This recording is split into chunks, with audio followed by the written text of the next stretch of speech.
people of the internet, my name is Gabby, and I review episodes of Shadowhunters. This week, I'm going to be discussing Season 2, Episode 4, Day of Wrath, and that's exactly what I'm going to be unleashing in this review. I'm pissed, and I'm angry, and so I just want to get right into a spoiler discussion for this episode, because it's going to be a waste of my time to discuss non-spoiler thoughts that don't have anything to do with the things that I want to discuss with this episode, which are all spoiler related. So I'm not going to waste your time or mine, and I'm just going to get right into a spoiler discussion. So if you haven't watched this episode yet, go watch it, and then you can come back and we can discuss together. But that being said, I'm sorry I really don't have a lot of content for you non-spoiler people, but I hope you guys enjoyed the episode more than I did, because I sure as hell did not enjoy it, and I'm pissed and I'm angry. Let's just get right into it.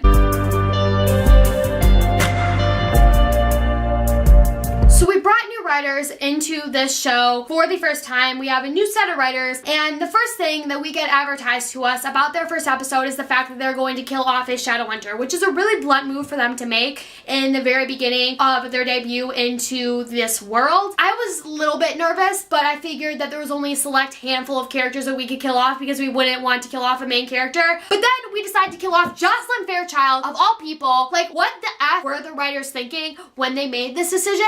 There's so many reasons why this is wrong, and I could go on and on and on about it for hours, but the bottom line is that it's disrespectful to Cassie and the work that she created, and it's just downright wrong and stupid. Jocelyn has such an important involvement in these books, and to kill her off for the sole purpose of moving the core characters along, and because it's supposed to make Clary stronger, is ridiculous, because Jocelyn is Clary's rock. Jocelyn is Clary's connection to the Shadow world, and thus to all of these other Shadowhunters that Cassie has created within this entire Shadowhunter Chronicles. It's ridiculous to think that her death is going to make Clary stronger when she's already going through so much other shit. I have no idea where we're going with this plotline and why we think that this was necessary, but I'm pissed off as hell because there's so many other things that Jocelyn had to do before she could get killed off. And I understand if they want to kill her off maybe end of the season and have that be like a big shocking plot twist, but to do it so early into her plotline when she has so many things that she still needs to do is ridiculous and going to completely and entirely backfire on them, I promise you. So the other thing that we decided to do in this episode is kill off Hodge, and he dies in the book, so that's not a problem. But the thing is that the way that they went about it, I feel like was so wrong. The reason why Hodge's death is so emotional in the books is because he gets redeemed not only for the audience, but for the other characters that he's involved with. How this is gone about in the books, Hodge is put in prison in Idris. We come back to him in City of Glass, and he is this unknown prisoner. We're reading from his point of view, and he's talking about how upset he is. He regrets the decision that he made, and we have no idea who this person is. He's having another conversation with Simon, who was also in prison with him in Idris because of circumstances. And so we get to the end of this book, and we find out that Hodge is this unknown prisoner, and then he ends up getting killed. And it's so much more emotional because he was able to get redeemed for the reader throughout the course of this story, because you're able to tell how remorseful he is.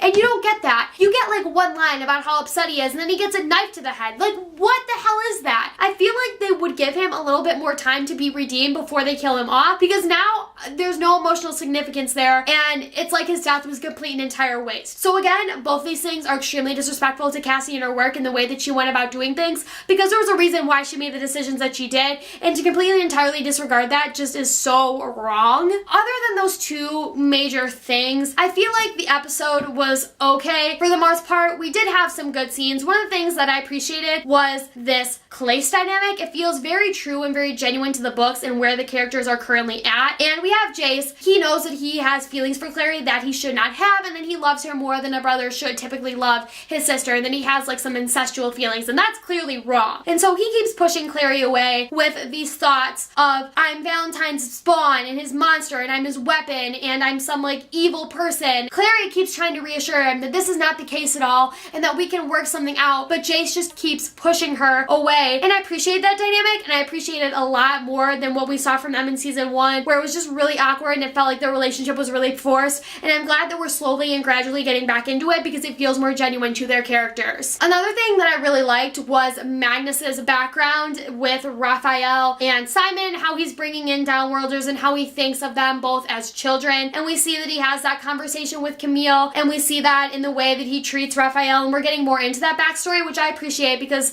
we get into that more in the Bane Chronicles. So I'm glad that we're bringing that in because it seems like we're doing that plotline justice. But the one thing that I thought was weird is that we had to use Katarina loss as an Easter egg to get rid of Simon and Raphael to go and do errands so that Magnus could magically conjure Camille to tell her all of these things and then send her off to Idris with more magic and like put her in a like cell. Like, I don't understand why that was necessary. Like, I get that they wanted Magnus to confront Camille on his own because of that significant relationship that he had with her, but I thought it was weird to send off Simon and Raphael and then not even see them together in the next scene and just see them completely and entirely separated, as if that act was something that they never underwent, and it just felt weird and it felt like it was something that wasn't carried out. Another thing that I did appreciate in this episode was this moment with Jace and Aldertree, where Aldertree is questioning him and Jace is holding of all things, he's holding the soul sword. So here's the thing, it's called the Mortal Sword in the books for a reason,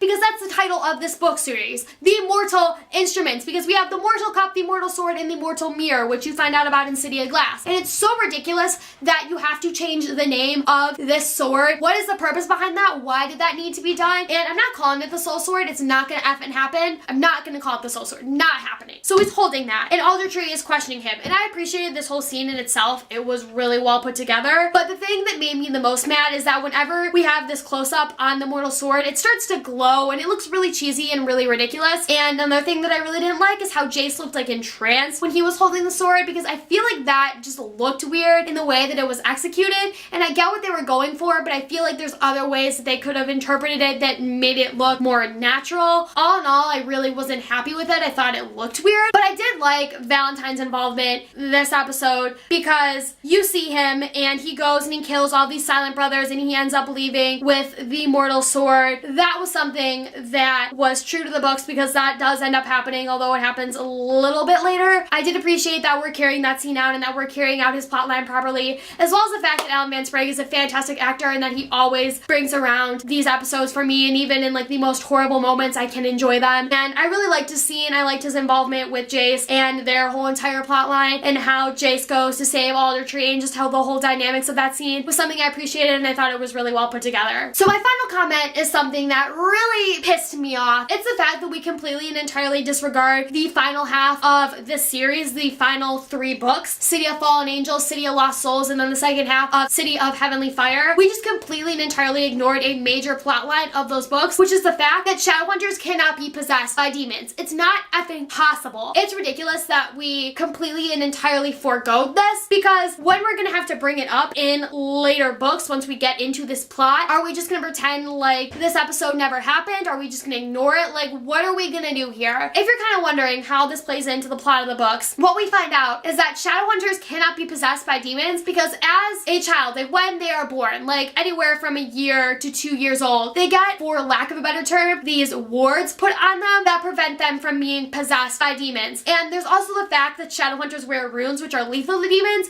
so they shouldn't be able to possess them. And if our excuse here is the fact that Valentine made some weird demon that can bypass these capabilities, again, that's not possible, and that wasn't something that was explained, and that was a ridiculous decision that would be made. And the fact that we have to like extend things so far and make those type of excuses is ridiculous. And the reason why this plotline comes into play is because a certain character deals with a confrontation with these wards and how it could affect them. That is extremely important to this plot that we spend 2.5 books exploring it, and to completely entirely ignore it is ridiculous, because it's going to have to come up eventually. It's essential to the plot. We're backing ourselves into corners and into walls, and we're ignoring things, and characters are getting killed left and right, and the magic system's still a mess. We're introducing these weird like demon sensing runes that don't make sense at all and are just more cheats. They're meant to give the Shadowhunters the answers instead of helping them, which is what the runes are for. They're meant to help Shadowhunters, they're meant to assist them, but they're not meant to give them the answers and make everything easy for them. And that's just what it seems like we're doing with these runes, is that they're giving the Shadowhunters the answers and that it's doing the work for them instead of helping them do their own work. And it's ridiculous. We need to fix all of this, and I'm not happy at all. If I were to rate this episode, I would say like 1 out of 5. I'm pissed and I'm angry, and I didn't get to rewatch this episode, so there are a lot of things that I missed, but I didn't want to rewatch it because I was just that angry at it. And hopefully I can go back and rewatch it and maybe my thoughts will change, but as for right now, I'm not happy. So that's pretty much it for this review. I